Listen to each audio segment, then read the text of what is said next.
Okay, so learning those exercises for proper breathing mechanics.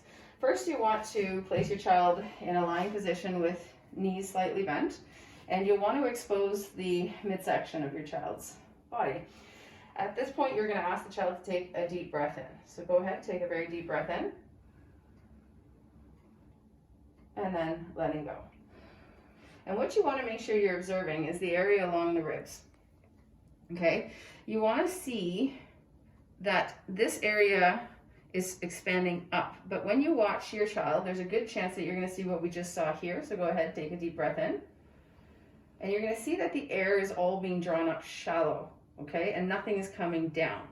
The diaphragm and the pelvic floor work together like pistons. So when the diaphragm contracts, it flattens, and then the pelvic floor also lengthens. And then when we exhale, the opposite holds true. So the movement should move like this, like a piston. But what we're seeing in her case is that she's sucking in, which is actually creating a tightening of the pelvic floor.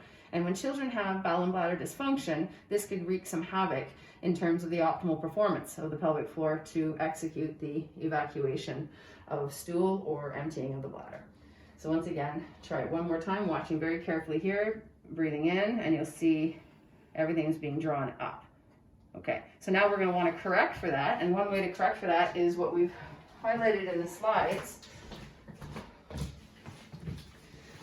Here you'll put a pillow on your child's abdomen, and for a child 10 pounds, a 10-pound dumbbell is sufficient, but I'll show you a more fun way in a moment because children tend to get a good giggle out of the more fun way, but this way works well.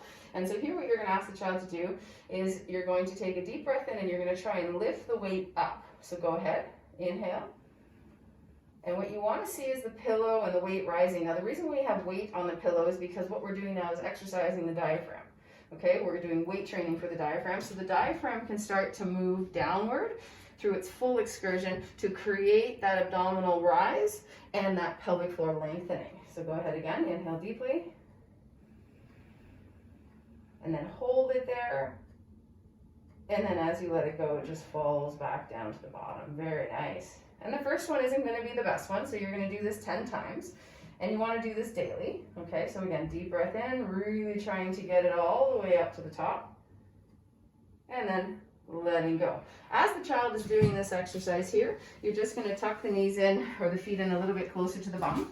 And you're going to go and assess the angle in between the two sit bones. So if you touch your child's bum, and you will feel a hard bone in this area here, and you'll also feel a symmetrical or opposite bone on the opposite side. You just move your hands slightly onto the inside of those bones, and you just slide the hands in through that area there. As the patient inhales, you should feel your hand moving out. And then as the patient exhales, your fingers go back inside. That's the exact movement of the pelvic floor. Inhale, your hand should come down. Exhale, your hand should go in. And then naturally you'll want to check the opposite side as well, because one side might be tighter than the other. Inhale for me. And then exhale. And you'll want to facilitate that movement. Inhale. And exhale, so that the child is being cued as to the proper movements of the pelvic floor with the breath. Okay? After about 10 cycles, you can remove the weight and the pillow, and then you reassess. So now you ask your child to take another deep breath in.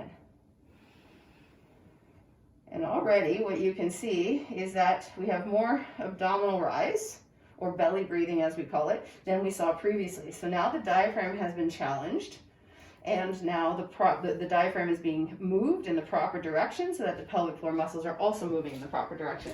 Now I mentioned a more exciting and fun one to do with your child. And here again, the same thing, you place the pillow on the same area, but this time you're going to lie on top of your child, and you're not going to crush them, you're just going to put a little bit of weight.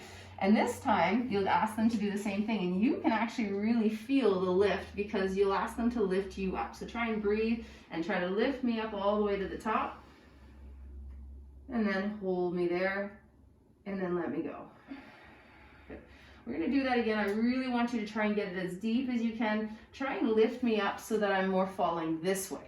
Okay, so I want to feel it coming from the base. Ready? From the lowest part of your abdomen. Go ahead. Hold me there, and then letting go. And again, you would do that 10 times. Big breath in.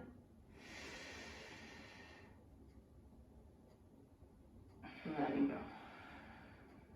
And that one might be a little bit more challenging. And then again, you reassess and check to see. Go ahead, deep breath in. And already with that, because that's a little bit more distributed weight, you can see that now we're starting to get much more rise down below. So I personally prefer that one. I think it's more fun for the kid too, and it's a little bit of close time with you and your child. The next exercise after that is to make sure that we are getting the ribs to move out sideways. Because there is a up and down movement that's happening here, there's also a sideways movement that has to happen to allow for that diaphragm not only to come out and down. Okay, so it's got to be able to go sideways and forward and back. So in this case, you'll grab a towel, a long sheet, a scarf, a belt, or something that looks similar to this, and you're going to put it around the lower ribs of your child. You're going to create tension, like you're embracing your child, and you're going to cue the child to take a deep breath in as if you're trying to stretch the bands open. Okay, so breathe in sideways, trying to stretch those bands, stretch the bands, stretch the bands, and letting go. Now remember, the breathing is very important. So as the child exhales, you see that I'm able to recoil those bands a little bit more. Again, fully in for 4. And remember, the retention phase is really important. So that's holding it for 4. Don't let it go, don't let it go. And then exhale. Once again, you repeat that 10 times. Deep breath in. Hold. Letting go. Beautiful. And then you release and reassess. Go ahead, deep breath in and out.